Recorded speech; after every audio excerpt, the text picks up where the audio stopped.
They say, the worst things don't happen in the dark. They happen in plain sight, right when you think you're completely safe inside your own home. My name is Marcus. I live in a quiet, secluded house on the outskirts of upstate New York. After my wife, Sarah, died in a car crash 6 months ago, isolation became my only comfort. It was just me, the silence, and the guilt. The guilt that I was the one driving that night. Until 3 weeks ago. It was a cold, foggy Tuesday afternoon. I was sitting in the living room, staring out the glass patio doors into my backyard. That's when I saw her. Standing near the tree line at the far edge of my yard was a woman. She was completely still. She wore a long, faded, black trench coat, her hair matted and wet despite the light drizzle. Her face was obscured by the angle, but she was looking directly at my window. At first, I thought she was lost. A hiker, maybe. I opened the door and called out, "Can I help you?" She didn't move. She didn't blink. Then, her mouth opened, and in a raspy, unnatural voice, she spoke 3 words that chilled me to the bone. "Today's the day." Before I could reply, she turned around and walked slowly into the dense woods. I called the local sheriff, but by the time Deputy Miller arrived, there were no footsteps. No broken twigs. Nothing. Miller told me it was probably a squatter or a local pranker. He advised me to lock my doors and get some sleep. But sleep was a luxury I hadn't enjoyed in months. She was back. But this time, she wasn't at the tree line. She was 20 feet closer, standing right beside the old wooden swing set my wife used to love. My heart hammered against my ribs. I grabbed my phone, snapped a photo of her through the glass, and dialed 911. "She's back," I whispered into the phone, my eyes locked on her. "She's in my yard, right now." While waiting for the police, I took a closer look at the photo I had just taken on my phone. My stomach dropped. In the picture, the yard was completely empty. There was no woman standing by the swing. Just the wet grass and the fog. I pulled the phone away from my face and looked out the window again. She was still there, in real life, staring at me. I was losing my mind. Was it a hallucination, brought on by sleep deprivation and trauma? That night, I couldn't close my eyes. I sat in the dark living room, with a flashlight and a baseball bat. At 3:15 a.m., I heard a soft, wet, tapping sound on the glass door. Tap, tap, tap. I whipped my flashlight toward the patio. She was standing right outside the glass. Her face was pressed against it. Her skin was pale, gray, and rotting, her eyes completely pitch black. She wasn't just staring at me, she was smiling.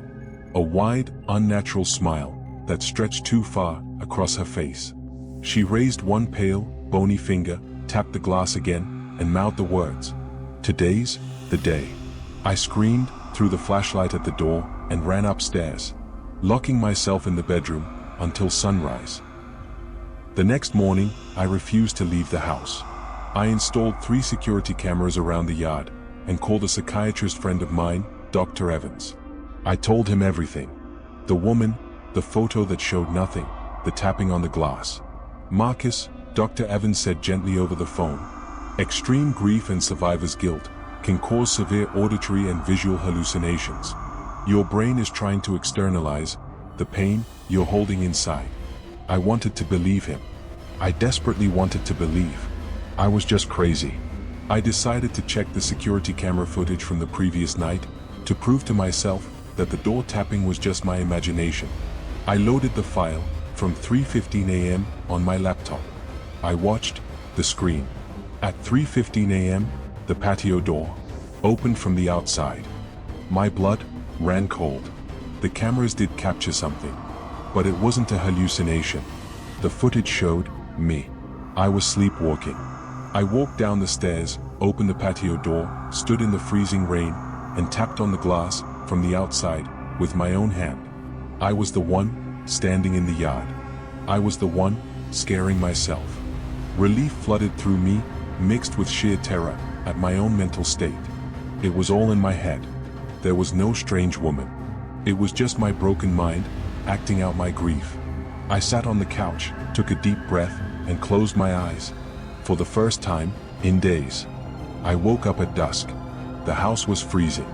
I looked at my laptop screen, which was still open, to the security footage. I noticed something I had missed earlier.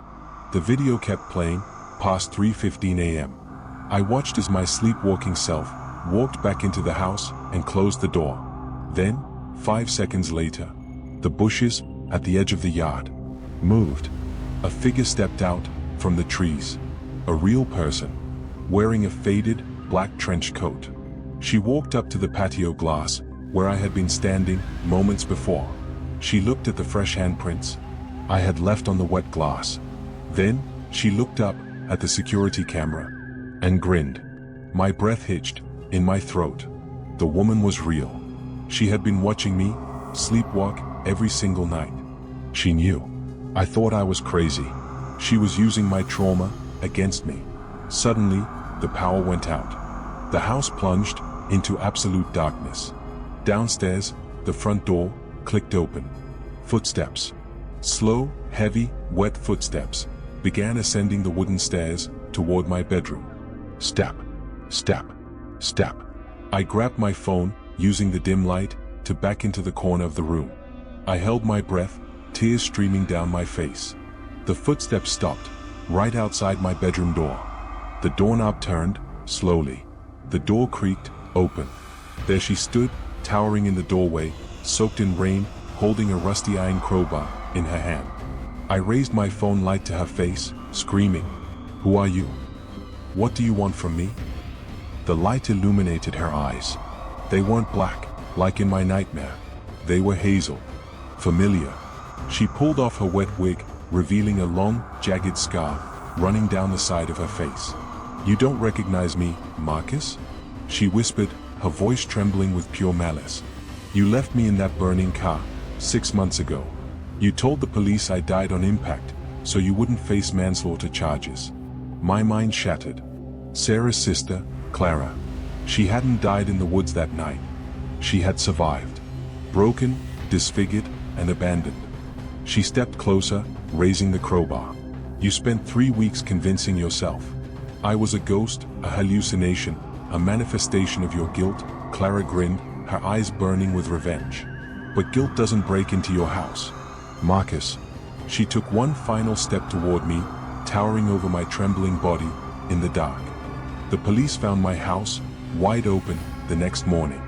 My phone was left on the floor, still recording audio. But I was nowhere to be found.